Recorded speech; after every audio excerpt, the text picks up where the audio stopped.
By bye everyone, see you soon. यो मेरो नेपालको लास्ट ब्लग सेभ गर्न आएका थिए नि मेरो दिदी भाइ अनि मेरो साथी बेस्ट फ्रेन्ड। अनि म सबजनालाई हँसाएर गएँ। एटलिस्ट रुन त के रुन्थेँ होइन, सबले भनिरहेको थियो रोएन भनेर, तर आफूलाई थाहा छ नि त भित्रबाट के भइरहेको थियो भनेर। अनि सबले भनिरहेको थियो बुढोनिर गइरहेछ, त्यही भएर रोएन। तर मलाई थाहा छ नि त म रोएको भए उनीहरू पनि रुन्थ्यो। जे होस् मलाई रुएर चाहिँ जानु थिएन कसैको अगाडिबाट। अनि म यहाँ एयरपोर्टभित्र छिरेँ गएँ। यो चाहिँ नेपाल नै हो, हाम्रो प्यारो नेपाल। अनि केही छिनपछि म पुगेँ, मेरो ट्रान्जिट थियो नि त दिल्लीमा, दिल्ली पुगेँ, दिल्ली एयरपोर्ट। त्यहाँ पुगेर मेरो ब्यागहरू चाहिँ एकदम भारी थियो।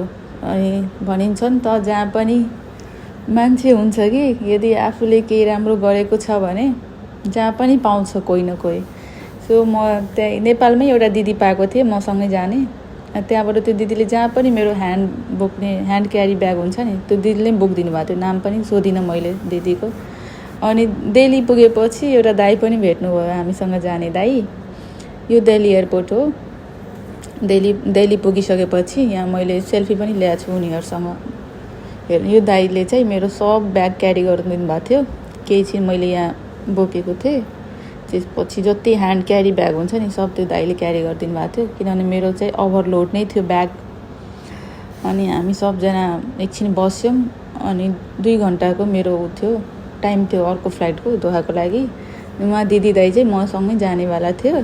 अनि एकजना यो दिदी चाहिँ दुबईको लागि थियो उहाँको चाहिँ, तर उहाँको 9 बजे रातिको फ्लाइट थियो। अनि त्यहाँ हामीले केही खानुपर्छ भनेर बिरयानी मगायौँ। यो चाहिँ 550 आइसीको बिरयानी खायो। अनि त्यसपछि खाएर फोटोसोटो खिच्यौँ, घुम्यौँ। अनि यो दाइले चाहिँ मेरो ब्याग क्यारी गर्नुभएको छ। कस्तो राम्रो दाइ कि मैले नामै सोध्न बिर्सेँ। अनि भित्र छिरेँ, अनि त्यहाँ पनि स्यान्डविच दियो, चिकन स्यान्डविच। अनि यो जुस, म्याङ्गो जुस, अनि चिप्सहरू थियो, क्र्याकरहरू, रोस्टेड राइस क्र्याकर राम्रो थियो। अनि कफी खाएँ भित्रै।